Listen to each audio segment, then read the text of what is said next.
सबसे पहले हम आपसे जानना चाहेंगे कि 2 दिन तक समाजवादी पार्टी तय करता रहा, लेकिन अचानक ऐसा क्या हुआ कि आपको भारतीय जनता पार्टी में? देखिए, चूँकि देश के प्रधानमंत्री माननीय नरेंद्र मोदी की नीतियाँ इतनी शानदार हैं, जिससे प्रभावित होकर हमने बीजेपी ज्वाइन किया। चूँकि इनकी नीतियों का लाभ सीधे सीधे उन गरीब वर्ग को जा रहा है जो इसके लिए जो नीड है, मतलब जिनको ज़रूरत है। चूँकि बाकी जो पार्टियां रहती हैं, निश्चित उनकी नीतियां ठीक है, लेकिन वो नीतियों का लाभ सीधे उन लाभार्थी के पास नहीं पहुंच पाता। तो क्या ये भी माना जा सकता है कि समाजवादी पार्टी में आपके टिकट न मिलने की ज़्यादा चांसेस थे, या जिस तरीके से चर्चाओं में तो आप थे ही, लेकिन टिकट न मिलने के कारण भी पार्टी बदलना? समाजवादी पार्टी में जिस तरीके से आप प्रबल दावेदार थे प्रत्याशी के रूप में, तो क्या वहाँ पे ये भी कयास लगाया जाए कि दूसरे प्रत्याशी की दावेदारी से आपका टिकट कटने के चांस थे, इसलिए पार्टी बदली? देखिए, क्योंकि जिले में जो राजनीति चल रही थी वो थोड़ी ठीक नहीं थी।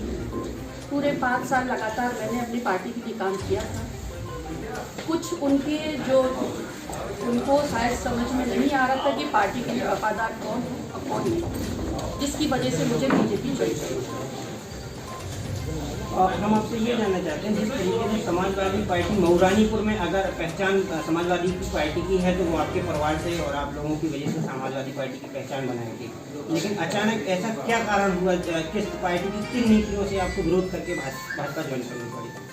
नीतियों का विरोध नहीं कहेंगे, लेकिन ये कहेंगे कि हमारे परिवार ने हमेशा से ही गरीब, असहाय और निचले वर्ग के लोगों का हमेशा सहयोग किया है, और हम ये चाहते हैं कि ये जो सहयोग हम करते आए हैं निश्चित ये आगे बरकरार रहे। इसलिए हमने भारतीय जनता पार्टी ज्वाइन किया है, क्योंकि इनकी नीतियाँ अच्छी हैं। इससे प्रभावित होकर हमने ये भारतीय जनता पार्टी ज्वाइन की है। हम ये चाहते हैं। आपका टिकट कंफर्म हो गया?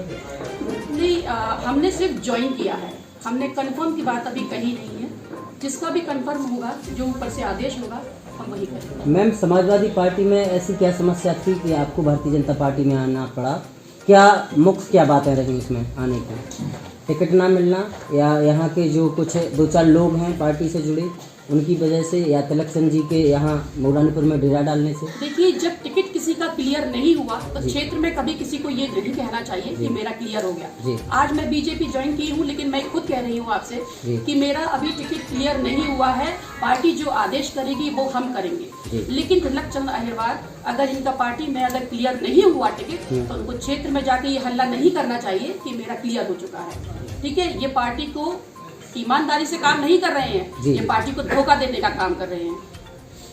हम आपसे जानना चाहें, समाजवादी पार्टी इसी कारण लोगों से परेशान होकर क्या क्या आरोप लगे हैं आपके ऊपर, किस तरीके से तमाम आरोप लगे? देखिए, आरोप तो जिला पंचायत का जो ये आरोप लगाया गया, जो शायद ये कौन सा न्यूज़ है वो चलता है, जो खरी बात, वो खरी बात वाली जो फालतू के आरोप लगाती है, एक्चुअल में उसका एक यही है कि उसको टीआरपी सिर्फ मेरे ही नाम से मिलती है। ठीक है, इसलिए वो अपना सिर्फ धंधा जो उसका जो कार्य है वो इसलिए वो ऐसा करती कि टीआरपी बराबर मिलती रहे और उसका प्रॉफिट होता रहे। वो आप समझते होंगे।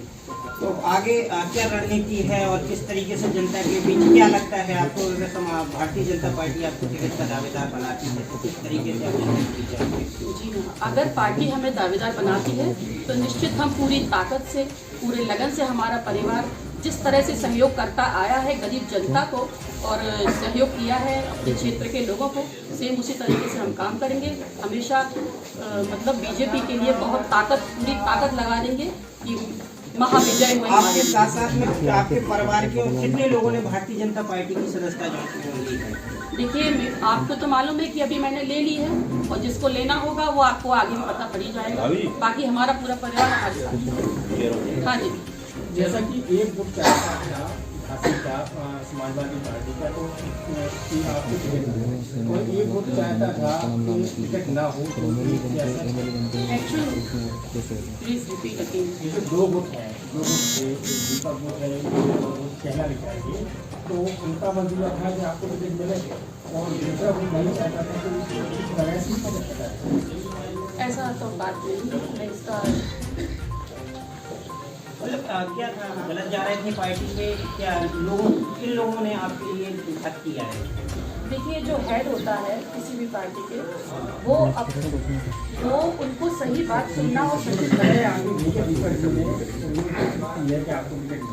बाकी ये जो है जैसे जिलाध्यक्ष भी है और तमाम जो लोगों इन्हीं चीज़ों से परेशान होकर मुझे भारतीय जनता पार्टी ज्वाइन करी।